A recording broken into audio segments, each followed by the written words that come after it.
खेळत आहेत, तुमच्या आमच्या भवितव्याशी खेळत आहेत, भविष्याशी खेळत आहेत. तसंच गडचिरोलीमध्ये मायनिंगचा प्रस्ताव आणलेला आहे. इथे जसं गारगाईमध्ये, पालघर आणि ठाणे जिल्ह्यामध्ये 5 लाख झाडांची कत्तल होणार आहे, गडचिरोलीमध्ये 1.5 लाख झाडांची कत्तल एका मायनिंग प्रोजेक्टसाठी होणार आहे. त्याच आसपास, चंद्रपूर गडचिरोलीच्या आसपास मर्की मंगली मायनिंग प्रोजेक्ट, जो मायनिंग ब्लॉक आहे, मी पर्यावरण मंत्री असताना हा रद्द करून ठेवला होता, ह्याला बाजूला ठेवलं होतं.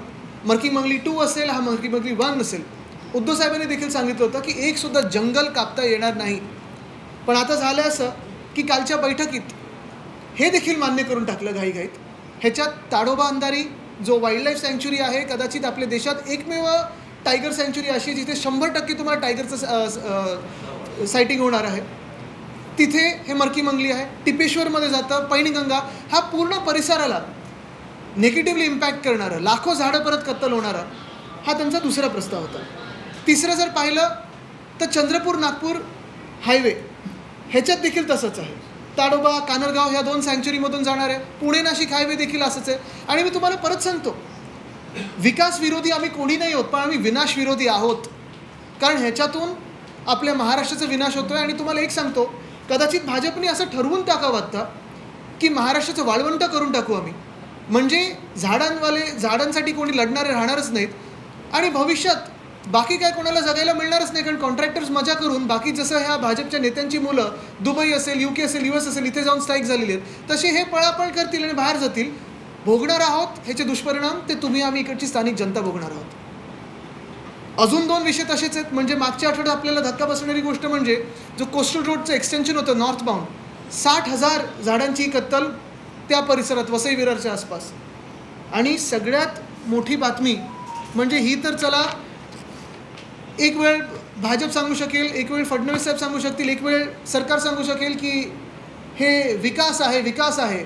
पण हा कुठचा विकास आहे हे देखील आम्हाला सांगावं. ठाण्यात एका बिल्डरसाठी, कुठच्या प्रकारच्या विकासासाठी या ठाण्याच्या बिल्डरच्या झाडं कापण्याची परवानगी दाखवण्यासाठी झाडांची वयच कमी दाखवलीत. म्हणजे 100 वर्षापूर्वीची झाडं दाखवतात, 10 वर्षापूर्वी लावलेली, 15 वर्षापूर्वी लावलेली. ह्या पर्यावरण खात्यात देखील हे कोण घोळ करत आहे? मंत्री महोदयांना कोण फसवत आहे का? ही जी संस्था आहे त्याच्यावर काही चुकीच्या परवानग्या येत आहेत का? ह्याच्यावर क्रिमिनल केस होणार आहे का ह्या बिल्डरवर? हा कुठच्या प्रकारचा विकास आहे ह्याचं देखील उत्तर आम्हाला द्यायला पाहिजे. कारण आम्ही जसं आज ही इथे पत्रकार परिषद केली, कदाचित केंद्रीय जे पर्यावरण मंत्री तिथे जाऊन देखील दिल्लीमध्ये त्यांना भेटायची गरज असेल तर त्यांना भेटू आम्ही. पण हा सगळा जो भ्रष्टाचार चाललेला आहे आणि महाराष्ट्राचा विनाश करतायत हे सरकार, राष्ट्रपती पण जाऊ आम्ही, पण महाराष्ट्राचा विनाश आम्ही होऊ देणार नाही. आता तुम्हाला ठरवायचं, जे सरकार आपण डोक्यावर बसवलेलं आहे ते विकासाच्या हिताचं आहे की विनाशाच्या हिताचं, हे तुम्ही ठरवायचं. एक मिनिट, त्याच्यावर येतो ना मी. याच्यावरती उपाय गारगाईचा प्रकल्प होतो, बघा तुम्हाला सांगतो, गारगाईबद्दल आमचं मत स्पष्ट आहे.